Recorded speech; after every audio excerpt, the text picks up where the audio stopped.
Hello, and thank you for joining this Goethe pop-up video. I'm Raff Wilson, Vice President of Artistic Planning for the Seattle Symphony. In June this year, we planned a major project to celebrate the 250th anniversary of the birth of Ludwig van Beethoven. Unfortunately, COVID-19 took a hand and we've had to postpone our plans. It seems as if Beethoven has other plans for the celebration of his important anniversary. But we wanted to take a moment to talk about our project because we haven't let go of this tribute to Beethoven, and this is a good moment to talk about the new pieces which the orchestra commissioned for the anniversary. To do that today, I'm joined by Angelique Poteat, composer, Megan McCormick, music director of the Seattle Symphony Community Chorus, and Christine Siegert, head of the research department from the Beethoven House, all the way over in Bonn. So Angelique, tell us a little bit about the piece that you composed, Dear Humanity, which you wrote for this anniversary. Can you tell about the process of writing a group composition and how you conceived the piece? Absolutely. And I do want to mention that it is a group composition. So while I did a lot of work as a composer in kind of sewing things together and turning it into a piece of music that an orchestra and choir could sit down and compose, I don't consider myself the sole composer. There was a whole choir helping me out. So yeah, this was a really exciting project that was many months of work into it. And it started from just getting a group of high school students who many had not even met each other together and trying to come up with a unified idea of some sort of message that they wanted to convey to our community and our world, and then taking that message and shaping it into a piece of music. So there were a lot of steps in this process, everything from educating them on perhaps how Beethoven ties into the project, some historical approaches to composing programmatic music, which the piece very much is, um, historical approaches to composing for choir and orchestra, poetic devices, how we want to shape our message with words, what words are easier to sing and have more clarity, coming up with melodic improvisation exercises that complement the natural shape of the spoken word, using harmony as an emotional vehicle, and then tying it together with coming up with the orchestra as a way of heightening our message. And it was a lot of fun. We had so many different activities working together individually, as a group, as this whole creating outlines, turning in homework assignments, proofreading everything that we had done, listening. We had musicians from the Seattle Symphony who came in and demonstrated their instruments through the process so that the students could choose which instruments they wanted to convey different leitmotifs or to heighten the message. So there were so many different components of this project that came together to create this piece. And so how did you collect this material once you had all these ideas? Oh, you collected it through the workshops, but then what was the process? How did you then deploy it, I guess, or how did you put it on paper? Well, a lot of it was that I had so many ideas, just from text ideas, messages, to coming up with melodic snippets that I would have the students either sing and record and submit to me, and then I would transcribe those recordings, or if they felt comfortable writing out the music, then they could do that and submit that as well. The goal was to create as open-ended a format of allowing them to express themselves, and then I would take that and sew it together, and we would spend time every week going through all of the materials that they had submitted and reviewing them, getting feedback on what they liked, any changes they might want to make, and then using democratic process voting to pick what we really wanted to include in our piece. and going through this whole outline process of tying everything together so that you have a big cohesive piece of music that makes sense as you listen to it from start to end. Amazing. And so, Megan, tell us a little bit about the community youth chorus and the group of young musicians that participated here. The community youth chorus are 14 to 18-year-olds that come from the Seattle area. So we have a huge variety of students from various high schools. And at the beginning of this project, they had never met each other and had never sung together. So getting them to become a cohesive unit that was willing to share in music and to share in this composition process was a unique challenge. And so creating moments for them to come together as a community to learn more about each other and being willing to put their individuality out there, so to speak, was really fun to watch throughout this process. And I thought that Angelique did a wonderful job of taking all the varying skill levels and giving them all a voice in this composition. Because we did have students with very little musical background, and we had other students by contrast that had intensive knowledge of theory. And so being able to bring all those ability levels and different minds together was amazing to watch, and I'm so appreciative to have been a part of this process. This project, it's about young people, of course. What sort of things do they want the audience to hear and commit to? Is it a kind of a call to action piece? What's the message? Well, you know, it's interesting just viewing media and the effect that media has on people. And I feel like maybe I came into this project with an assumption that they might talk more about that. And I was really pleasantly surprised that the big commonality that a lot of them had was concern for our planet and climate change, and asking people to take a moment to really step up and prioritize preserving this one planet we have for future generations, as opposed to this fixation that we have on maximizing profit. Yeah, yeah. So Christine, I'll turn to you. This piece was commissioned to team on a program with Beethoven's First and Third Symphony. And it makes us think, I guess, about Beethoven, the young man, and how his journey from, you know, his earliest works to that very first symphony. Can you tell us a little bit about that path for that composer? Yes, thank you very much.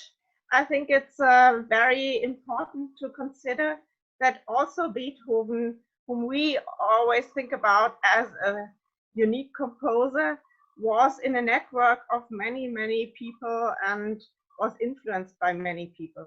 So he was, for example, and I think it's very important to mention this, he was became, when he was 18 years old, he became member of the court orchestra in Bonn, the town where he grew up.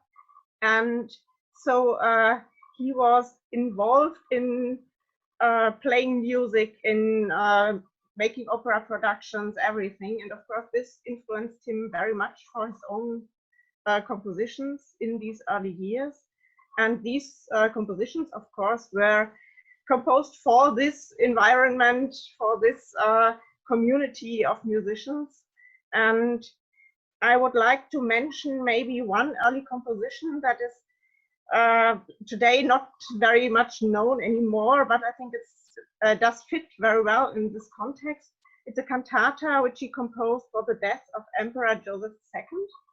And it has been composed in 1790, and it's influenced very deeply by the Enlightenment politics. And so it's a really political work which tells us something about the ideas of his time. And also the text was written by a young student, a fellow student, let's say, from Bonn. And so they put into their ideas of the world. And for the first symphony, I think then he was quite old yet. He was almost 30 years when it was premiered in 1800. But of course, it was a new step, because first symphony is always was always a really important step for becoming a composer, or for establishing himself or herself as composer. And so I think once more we have to see all these networks. This symphony has been we wanted to dedicate this symphony to the Elector of Cologne, Maximilian Franz, the youngest son of Maria Theresia, who unfortunately died just before the print came out, so he couldn't dedicate him anymore. But once more, it is something which is related to his early years. So he was yet in Vienna from 1792, but he was linked always to his former employer, and so this is once more shown by this idea to dedicate him the symphony. Yeah. These kind of collaborations, of course, for a romantic composer, I guess would be normally just one other person, a librettist or a similar kind of role. What do you think he would have made of a community composition process? Would Beethoven have been able to do one of those? I will ask myself. Yes, he did something like that, but later on. For example, with the Diabelli variations, it was a commission by Diabelli, the publisher, and Diabelli asked many composers to compose a variation on a waltz by him. I have to say that we don't know. Everybody said that Diabelli asked everybody for one variation, and Beethoven composed 33. But we don't have a letter or something, a document, which really demonstrates what Diabelli asked by Beethoven. So, in fact, we don't know. We just deduced that from the fact that other composers composed only one of these variations. So maybe also that Diabelli and Beethoven talked about that he could extend this, and not Beethoven did decide by himself. So I can't say anything about that. But there were other collaborated compositions, especially for the music theater in the time of the Congress of Vienna.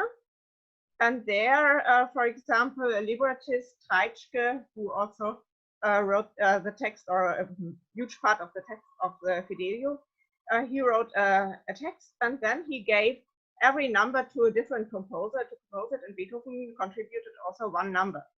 And so that is something which is, of course, different from the process we heard of Angelique, but I think it is something that demonstrates once more that Beethoven was not alone when he created something. Yeah, thank you. Angelique, tell us a little bit about the project and how what you were thinking about Beethoven as you wrote it. Were you able to connect with the symphonies? How did you do it? Well, we started the project just talking about Beethoven as a young man and his first and third symphonies, and in particular about the third symphony, which was written for the idea of a great man, Napoleon, before Beethoven became disillusioned with him. But this sense that music could express this ideal, this heroicness, it could really tell a story and send a message, and that we had the potential to do something like that with this piece of music, to really make a difference and to reflect on what was happening in our world and what was important to us and to our young generation. And trying to encourage them to really express these ideas, to use poetic devices, clear narrative, all of these different ways of expressing the different concerns with climate change, creating it from a sense of a young person going through the course of life and then taking a look back and saying, yeah, we can actually do something. It's not too late. It was really exciting to get this idea and to kind of shape it into this piece of music. And I think maybe different than the project that you had been mentioning, Christine, about Beethoven was that, you know, we do have so many different voices that were going in, but the whole intent was to take this and to create one cohesive piece of music. So there was a lot of discussion in how we could take all of these really neat ideas and then shape them so that they would fit with one thing. We have the piece set up, there are 4 movements, and the movements begin the young life of the planet, of a person, this sense of innocence, and then transitions to corporations and greed, and the 3rd movement is mass destruction and looking back, and then essentially a call to action. So it's a really clear narrative with a very definite goal, a message that we want the audience to take away as they go through this adventure, this oral adventure with us.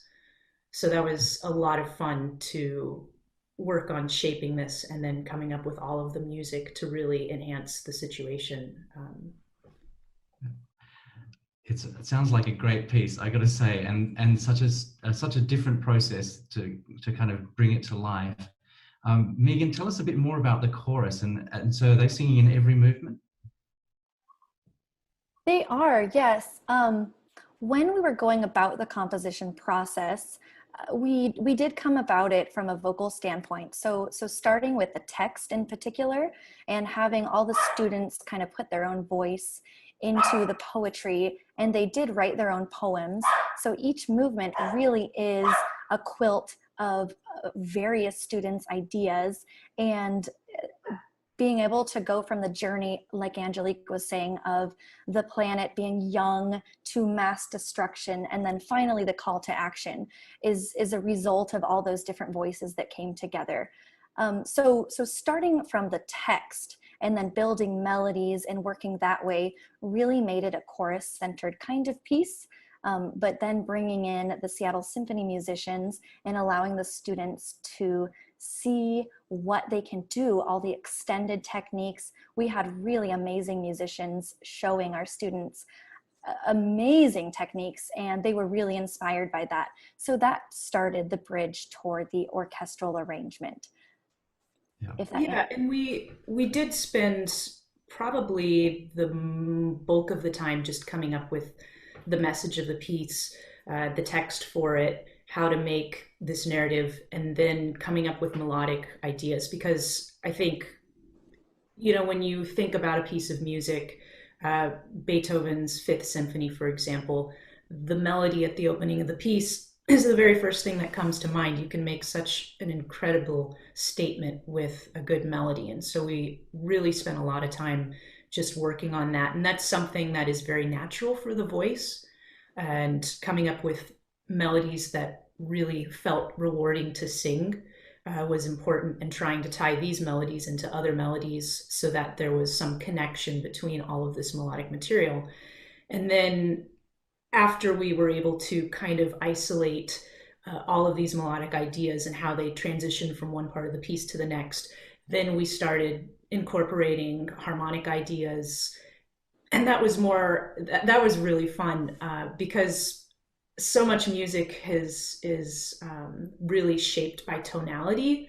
And we really went on this test to see if we could take these harmonies individually and think about how they felt to us on a more emotional level, and then ascribe qualities to these sonorities and use them to heighten different parts of the melody, so that it really has an interesting, colorful harmonic journey that's not dictated by old structures. And there was a lot of voting and assigning number systems and coming up with exercises.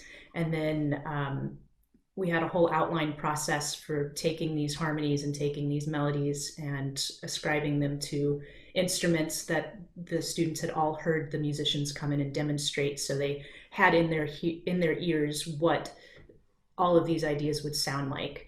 And I think that was a lot of fun for the students. And we did bring in musicians and played through some of the orchestrations after I'd kind of tied them together and written them out, so they could get a sense of what the piece would actually sound like when it was orchestrated. And I think just getting feedback from the students, that was probably one of the most exciting aspects of the process for them.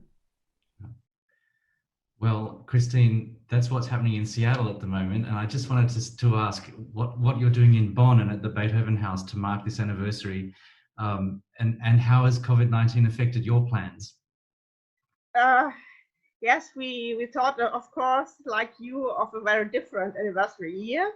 But I think we were quite lucky as we opened our newly restored museum in December, and we had a very great conference in February, which people from all over the world, 280, we were really overwhelmed of this. Of course, many concerts had to be postponed, but the Beethoven anniversary has been postponed as well, let's say until September next year. So in the first half or 2/3 of the next year, we will have the possibility to have the concerts, most concerts that were planned.